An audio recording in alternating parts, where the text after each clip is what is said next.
Welcome friends, প্রত্যেককে স্বাগত আমাদের ইউটিউব চ্যানেলে।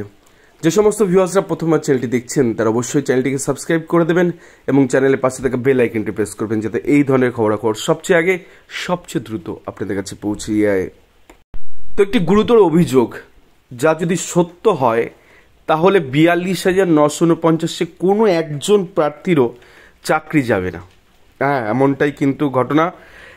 একজন যোগ্য বঞ্চিত কিন্তু আর আশা থাকবে না এই 42,949 প্যানেলের চাকরি পাওয়ার। এইরকমই ঘটনা কিন্তু দানা পাকিয়েছে।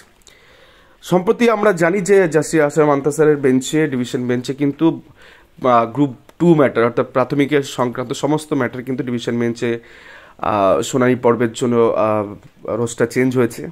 তো সেখান থেকে 32,000 ম্যাটার খুব সম্ভবত সোমবারই হয়তো মেনশনিং হবে এবং ওই দিনকে একটু জটিলতা আছে, কারণ 2টোর সময় জাস্টিস হরিশচন্দ্র স্যারের ফেয়ারের অনুষ্ঠান রয়েছে। তো সেই অনুষ্ঠানে আদতে সবাই যদি চলে যায় সেখানে, তো সেই পর্বে মেনশনিং সকালে যদি না হয় তো সেক্ষেত্রে কী হয় সেটাই দেখার। কিন্তু যে বিষয়টা ফিরে আসা যাক, যে গুরুতর অভিযোগটা কী, অভিযোগটা আপনাদের দেখাবো, তারপর গোটা বিষয় আসছে।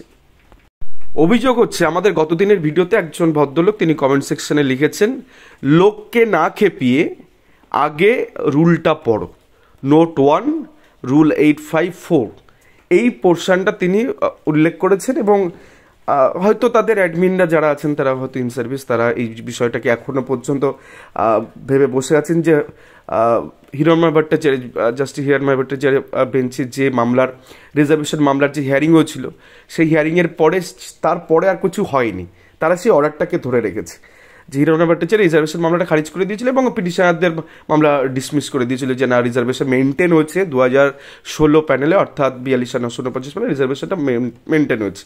তো আমি ভুল কিছু বলছি না, ঠিক আছে।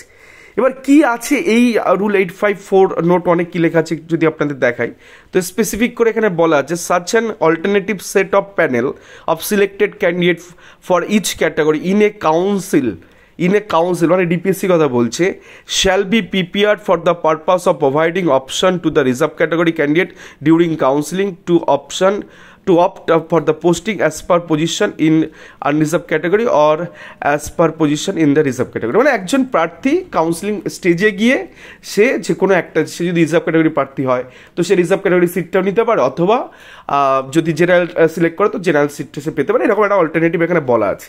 বাট কোথায় বলা আছে? কাউন্সিল, এই পয়েন্টটা খুবই গুরুত্বপূর্ণ। কাউন্সিলের কথা বলেছে, অর্থাৎ ডিপিএসসি কথা বলেছে। আপনার প্রত্যেকে জানি প্যানেল তৈরি করেছে প্রাথমিক শিক্ষা পর্ষদ, তারপরে রেকমেন্ডেশন লিস্ট গেছে, তারপরের ঘটনা এটা। অনেকে বলে না আপনি মিথ্যা কথা বলছেন। আমি মিথ্যা কথা বলছি না, মিথ্যা কথাটা একজন বিচারপতিও কি মিথ্যা কথা বলবেন? জাস্টিস হরিশচন্দ্র স্যারের ডিভিশন বেঞ্চে একটা অর্ডার আপনাদের দেখাই। তো যারা জাস্টিস হিরণময় ভট্টাচার্য বেঞ্চে সেই রিজার্ভেশন মামলার অর্ডারটা এখনও মাদুলিবাণী গলায় ঝুলিয়ে রেখেছেন, তারপরে বলি একটু খোঁজখবর নিন।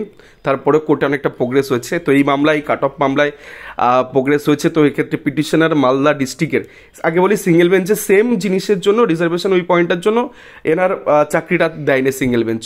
তো সেক্ষেত্রে ওই সুবিশানালু ছিলেন, তো একই কথা বলে ওই অপশানের ঘটনার বলে ওই মোটামুটি এই প্রার্থীকে বাদ দিয়ে দিয়েছিলেন।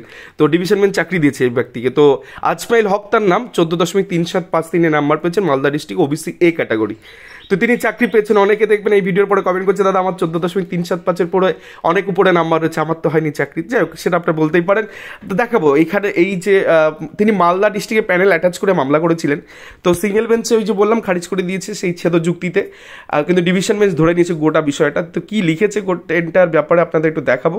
তো ওখানে এলকে গুপ্ত তিনি সেম সাবমিশন করেছিলেন সিনিয়র অ্যাডভোকেট প্রাথমিক শিক্ষা পর্ষদের। তো এই একই কথা তিনি বলছেন, what to we notice the position between, এইখানে সার্চ অ্যান্ড সার্চ কথাগুলো বলেছে। এবং তিনি বলছেন যে ওবিসি এ ক্যাটাগরি একজন প্রার্থী, তিনি OBC interview OBC A category দিয়েই তিনি ফর্মটা ভরেছেন, যার জন্য তাকে ওবিসি এ ক্যাটাগরির মধ্যেই তাকে রাখা হচ্ছে, সেখানে তিনি নাম্বার পাননি, তো তাই তিনি চাকরি পাননি। এইরকম মিস্টার গুপ্তার সাবমিশন হচ্ছে এটা। তো সেক্ষেত্রে দেখতেই পাচ্ছেন এখানে পরপর জিনিসগুলো আপনারা একটু পড়ে নেবেন, গোটা ফান্ডাটা যদি এন্টার অর্ডার কপিটা আপনাদের বোঝায়। তো এর মানে হচ্ছে ওবিসি এ যে প্রার্থী তাকে প্যানেলে এখানে রাখতে দেওয়া হয়নি। কিন্তু ওই যে অপশানটা, যে অপশান কখন চুজ করবে আপনারা প্রত্যেকে জানেন যে প্যানেল কিন্তু তৈরি করেছে প্রাথমিক শিক্ষা পর্ষদ, তারপর সেটা কাউন্সিলে গেছে, ডিপিএসসিতে গেছে। তো সেই জায়গা থেকে নোট 1-এ যে কথাটা বলা আছে, সেই যে ল্যাঙ্গুয়েজ যেটাকে নিয়ে এই কন্ট্রি তৈরি হয়েছে, তো সেটাখানে কিন্তু জাস্টিস হরিশচন্দ্র স্যার পরিষ্কারভাবে যেটা বলেছেন আপনাদের দেখাবো, যে correlation with the interview which would not be evident from the language employed therein which runs thus এখানে যে কটা নোট অনের কথাটা যেটা বলা আছে দেখুন পরিষ্কার এখানে দেখতে পাবেন যে এই যে such an alternative set of panel selected candidate for the each category in a council shall be prepared. Council shall be prepared for the purpose of providing option to the reserved category candidate during counseling to update the posting as per the position unreserved category as per the position of reserved category. অর্থাৎ পোস্টিংয়ের সময় এটা আসবে যে reserve ক্যাটাগরিতে তিনি যাবেন নাকি তিনি আনরিজার্ভ সিট বা জেনারেল সিটে যাবেন। দেন কি বলা আছে, the provision contained is the statutory rules for the recruitment has to be read by assigning a meaning of the language use therein should not be activated taking the whimsical and unreasonable stand which could not be evidenced at the time of the forming of the same. The rule was restricted, ভীষণ গুরুত্বপূর্ণ, the rule was restricted to the stage of counseling for the purpose of posting. পরিষ্কার division bench জানিয়ে দিয়েছে এই যে রুলের কথা বলা আছে এটা প্যানেল তৈরির সময় নয়, এটা অনলি ফর কাউন্সিলিংয়ের সময় এটাকে রেস্ট্রিকশন করে রাখা হয়েছে। কাউন্সিলিং স্টেজে গিয়ে কোনো প্রার্থী অপশন চুজ করতে পারেন যে আমি রিজার্ভ ক্যাটাগরি সিট নেবো নাকি আমি জেনারেল সিট নেবো, তখন সেটা হতে পারে। বাট প্যানেল তো আগে তৈরি হয়ে গেছে, সেখানে একজন ওবিসি প্রার্থীকে কেন আপনি জেনারেলের তার মেধা থাকার সাথে তাকে জেনারেলের মধ্যে রাখলেন না? সেই জায়গা থেকেই জাস্টিস হরিস্টান sir division bench senior court মানে উচ্চ কোর্ট আর কি, সেখানে গিয়ে বলছেন যে এই পিটিশনারকে এই যে গোটা যে বিষয়টা সেগুলোকে উড়িয়ে দিয়ে প্রাথমিক শিক্ষা পর্ষদের এই যে ছেদযুক্তিকে উড়িয়ে দিয়ে বললেন যে এই the order impugned is satisfied, অর্থাৎ সিঙ্গেল বেঞ্চে যে চাকরি দেয়নি যে ছেদযুক্তির জন্য সেটাকে স্যাটিসফাইড করা হচ্ছে, the writ petition is allowed, অর্থাৎ রিট পিটিশন অ্যালাউ করা হচ্ছে। এবং তারপরে কি বলা হচ্ছে, the West Bengal board of primary education is directed to give appointment to the appellant বা পিটিশনার একজন কিন্তু শোয়িং হিজ নেম বিটুইন 50 এবং 51 নম্বর সিরিয়ালে তাকে ওখানে গুছতে হবে ইন দ্য এক্সামটেড ক্যাটাগরি। আর এক্সামটেড ক্যাটাগরি সিট ফাঁকা ছিল তো নন এক্সামটেডের তিনি নন এক্সামটেড প্রার্থী সেখানে তাকে দেওয়া হয়। Since the petitioner was not offer, এখানে তার ওই কী বলবো তাকে ওই বেনিফিটটা অ্যাকচুয়াল বেনিফিটটা তাকে দেওয়া হয়নি, এতদিন চাকরি করতে পারেনি তার জন্য তাকে বেনিফিটটা দেওয়া হয় এবং সাচেন একটা 2 মাস 3 মাসের মধ্যে তাকে অ্যাপয়েন্টমেন্টের কথা বলা হয় ডিভিশন বেঞ্চ। তো যারা ছেদ যুক্তি দিয়ে ভাবছেন যে ওই অপশানের যে ব্যাপারটা রুল 8541 নোটের অনের কথা সেটা ডিভিশন বেঞ্চ অলরেডি খণ্ডন করে বসে আছে, তো ওটা রেস্ট্রিকশন অনলি ফর কাউন্সিলিংয়ের জন্য। তো আপনি প্যানেলে আগে যে প্যানেলটা আগে তৈরি হওয়ার কথা সেই প্যানেলটা আপনি মানে টোটালি ফ্রড, টোটালি উল্টোপাল্টাভাবে করলেন আর আপনি গুরুতর অভিযোগ লাগিয়ে দিলেন এবং হিরণ্ময় ভট্টাচার্য বেঞ্চের যে রিজার্ভেশন মামলার মাদুলি গলায় নিয়ে বসে আছেন, তারপরে জল অনেক দূর, গঙ্গা দিয়ে অনেক জল বয়ে গেছে। কৌশিক চন্দ্র, রাজস্বী ভারদ্বাজ, হরিস্টান স্যারের ডিভিশন বেঞ্চ প্রত্যেকেই এই রিজার্ভেশন পয়েন্টে খুব গুরুত্ব সহকারে দেখেছেন এবং প্রায় 10 থেকে আমি তো বলছি 12 থেকে 14 হাজার প্রার্থীর সাথে ডিপ্রাইভ করা হয়েছে ওই অপশান দিয়ে প্রাথমিক শিক্ষা পর্ষদ চেষ্টা করেছিল এবং সেক্ষেত্রে কিছুটা সাকসেস পেয়েছে। বাট আলটিমেটলি ডিভিশন বেঞ্চ কিন্তু সেই ছেদযুক্তিকে খণ্ডন করেছে, চাকরি দিয়েছে কাট অফ মামলায়।